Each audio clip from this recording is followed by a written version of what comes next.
Hello friends, now we see the unit 3 electrostatic part 8 application of Gauss theorem. Electric field due to the uniformly charged solid sphere. Electric field due to uniformly charged solid sphere. Electric field outside the surface of the charged sphere. So here we consider one diagram A. In this diagram A, here we consider that one charged sphere is there. In the uniformly charged sphere of radius r and charge to q units, the charge density rho at every point is constant. It is evident that the field due to the spherical charge surface at any external point P has the same symmetry as that of point charge. So here we consider that this is a sphere and here it is radius r. The charge q is on that sphere. Thus we can construct Gaussian surface by drawing a concentric sphere of radius OP with center O. So here we consider that we draw this is one Gaussian surface, or here we say that this is also one of the Gaussian surface.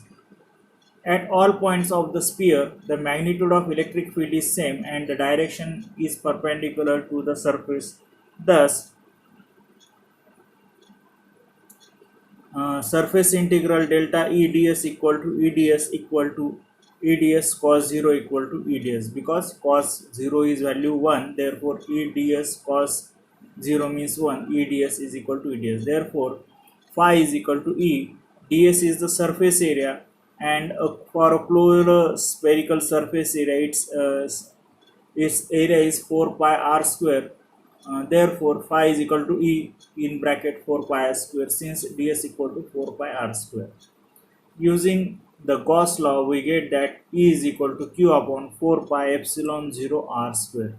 This is the same relation. This relation is same as that for a point charge. Hence, the electric field at any external point due to uniformly charged sphere is the same if the total charge concentrated at its center. Electric field due to the surface of charged sphere at the surface of the sphere r is equal to capital R. Therefore, equation 1 becomes that is E is equal to Q upon 4 pi epsilon 0 capital R square. This is our equation 2. Initially it is small r square. Now here we consider that small r is equal to capital R, and therefore E is equal to Q upon 4 pi epsilon 0 capital R square. Okay. The electric field inside a charged sphere. Now we consider that the charged sphere is inside the electric field. So here it is. Now this is our actual sphere and this is the electric field, we say that, and charged sphere is inside this electric field. For the field inside the charged sphere, let us draw a Gaussian surface of radius r is smaller than capital R, because this is inside. Therefore, the charged sphere is r, the sphere of radius small r is smaller than capital R, as shown in figure. Thus, phi is equal to surface integral EDS equal to EDS. Again, it is E pi r square, or according to Gauss law, phi is equal to Q dash upon epsilon 0, where Q dash is the part of the charge which is within the Gaussian surface sphere of radius r.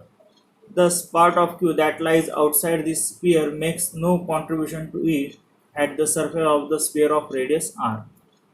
If rho is the volume density of the charge which is constant, then Q dash equal to 4 by 3 pi r cube rho, or 4 by 3 pi r cube Q upon 4 by 3 pi r cube. So 4 by 3 pi r cube, 4 by 3 pi r cube cancel, and therefore here you will get small r upon capital R brackets cube into Q.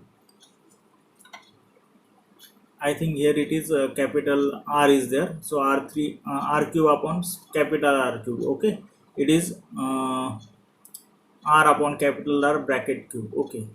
Therefore, E is equal to 4 pi R square is equal to Q up upon epsilon 0 R by capital R bracket cube. Therefore, E is equal to again Q upon 4 pi epsilon 0 small r upon R cube. It is clear that the electric field due to the uniformly charged sphere is maximum at the surface and it's zero at the center as shown in figure. So at the center the electric field is zero and at the corner it is maximum. Electric field due to a plane charge sheet. So here we consider that one plane charge sheet. Figure shows the portion of non-conducting flat thin sheet infinite in size with the constant surface charge density. By symmetry, the magnitude of the electric field E at all the points of infinite plane sheet of charge on the either side of the end cap is the same and along the outward drawn normal for positively charged sheet.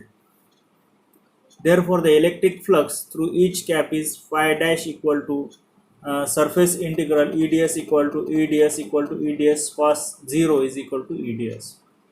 At the point on the curved surface, the field vector E and the area vector ds make an angle of 90 degree with each other. Therefore, phi dash equal to surface integral E dot ds equal to EDS cos 90. But the value of cos 90 is 0. Therefore, this total term will become 0. Therefore, phi 1 equal to you will get 0.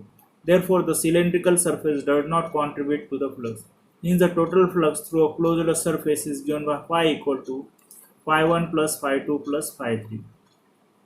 Therefore, phi is equal to EDS plus 0, that is 2 EDS.